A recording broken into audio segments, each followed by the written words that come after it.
And welcome back to the GDFL Netball Show for this morning. And we have a special guest from Werribee Centrals in Nic. Hi, Nic. Hi, well, thank you. Oh, thank you. Is that all we get? Sorry, hi. Sorry, Nic, I threw you at the spotlight. Yeah. How is everything out there at the moment, Nic? Yeah, good, I think. Yeah, we're on track and we're heading into finals when we seem to be settling and working on positions and yeah, I think we're pretty set in what we're doing at the moment. And you've got a strong team at the moment? Yeah, I think we do. No injuries to any of your girls? No issues down there, and we think that we've got a strong team. It's just working out what combination works best for us. Yeah. So, Nic, you're coaching this year, obviously. Yep. Great to have your sister, your younger sister back, Danny, and Michaela Ward into the side, who were 2 exclusions early in the season. I think missed the first 2 or 3 rounds, didn't they? Yeah, so Michaela's been away for...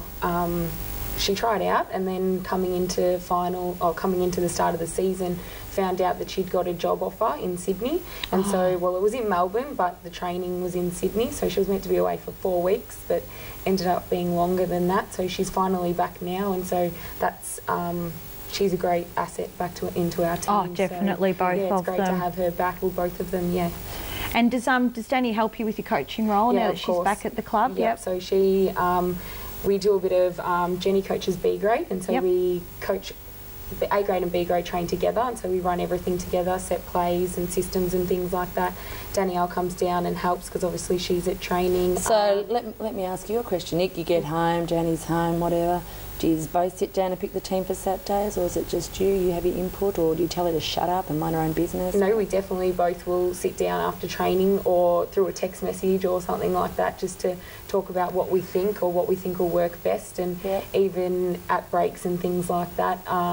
Not just Danielle, but Michaela and Maria are also co-captains, and so we like to have a bit of input from, obviously, Maria being, even though she's our youngest defender, but she has a lot of experience down in that defensive end, and so we like to ask for opinions. So even though you are named as coach, you could pretty much well say that everyone has an input into the team. Yeah, we all bring leadership into the team, and so yeah, everyone has an input into what, because obviously I'm not a goaler and I don't know what works best for Jenny or Michaela or now Beck down in that end, and so we like to talk with them and find out what's happening, or are your systems working? Are the set plays working? Like, we can see, it's easy to see when I'm sitting on the bench, but when you're on the court, it's a little bit different to be playing and coaching. And how do you find that as a playing coach? Yeah, it's quite difficult. It's challenging. Yeah, to find out, even just watching, like, you're too busy focused on what's happening, especially within your game, to notice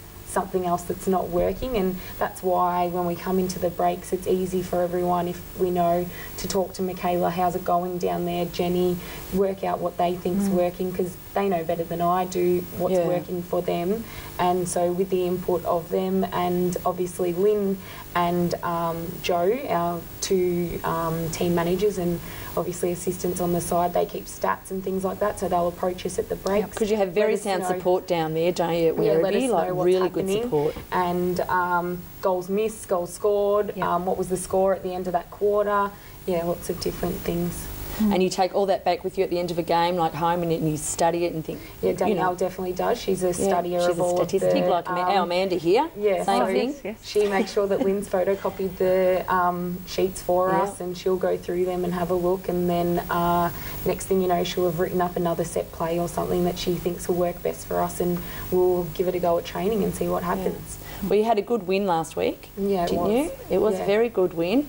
Could you say that if Kim was in there, your strategy might have been different to what you set last week, or do you think you would have kept the same? Yeah, definitely. Yeah. Obviously, coming into the game, we'd planned for Kim to be there, and we'd heard a little whisper along the way that she might not have been there. It was a little bit disappointing for us as well, because coming into finals, we want to play up against Bellpost Hill's best strongest team with her in there, and we want Amanda and Noni and Maria to be working with or up against Kim.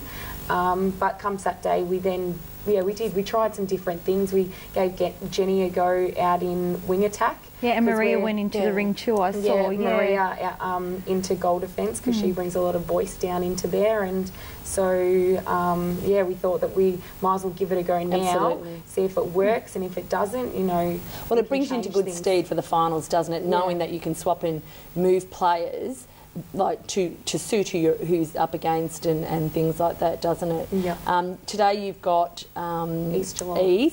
And this was the game that you lost the points to. Yes. How's that feeling today? No hard feelings by them at all. It was an honest mistake on the day that happened to us. Happened in the first 5 minutes of the game, and the game did continue on, and it wasn't until a phone call later on that we'd realised that we'd lost the points. Yeah. But yeah, we'll take today like any other day and go out and work our systems and work what will suit us come finals time, because they will be pushing for a position up in finals. Now, just speaking about the Werribee Netball Club, you're a really, really strong club, and I love your policy about playing your juniors up. You've got really, really strong juniors, under 15s, under 17s, and there's a lot of talent there. So I know we've spoken before about, you know, the drawing from the talent pool within the, you know, the Wyndham area, but it's great to see from a club point of view that you're playing those junior players up, because I'm sure Maria Masai was a junior. So last year she still played under 17s, didn't she? Or was it the year before? No, last year she didn't. The year before she did. She played both. Amanda Wilson's a junior of the club. Was a junior. So what would be who's the oldest in your team at this present point in time in the senior team? And who is your youngest? Rebecca Lally, our new goaler that has come to the club. She's obviously come from the Melton area. She was playing in the Ballarat How League. old is she? I'm actually not too sure, but I know that she is older. I don't know.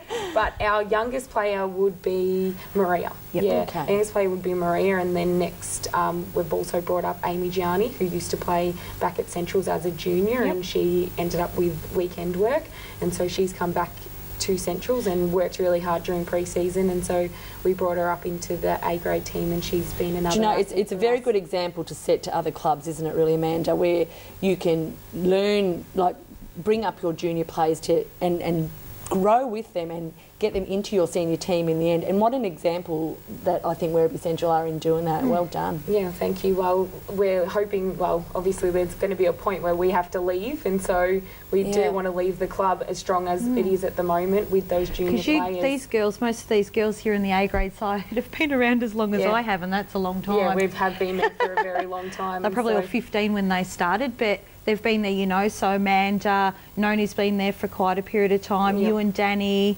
Emma Maycock, they've been around for a long time, Michaela Ward, Jenny Gunn, I remember playing on Jenny in some A-grade games years ago, so they've all been around for a long time. Must have been last century. Yeah, well, careful, Donna. No, well, most of the A-grade team have been at Centrals for 7 to 10 years. Yeah, that's good. Yeah, that's so really they were all juniors and they have been brought up through that way, and B-grade is a younger team. We're hoping to strengthen it through that way. That's why we're training at the moment, A-grade and B-grade together. It's working well. Okay. Well, listen, good luck today. Thank Hope you. all goes well for you, and you too, Amanda. Thanks. And Thanks, Donna. we thank you for joining us on the for show. having me. And good luck for the finals when you do reach them. And I hope you get to where you want to this year. We are the Raiders from all around Geelong. I'm here to tell you how football is strong.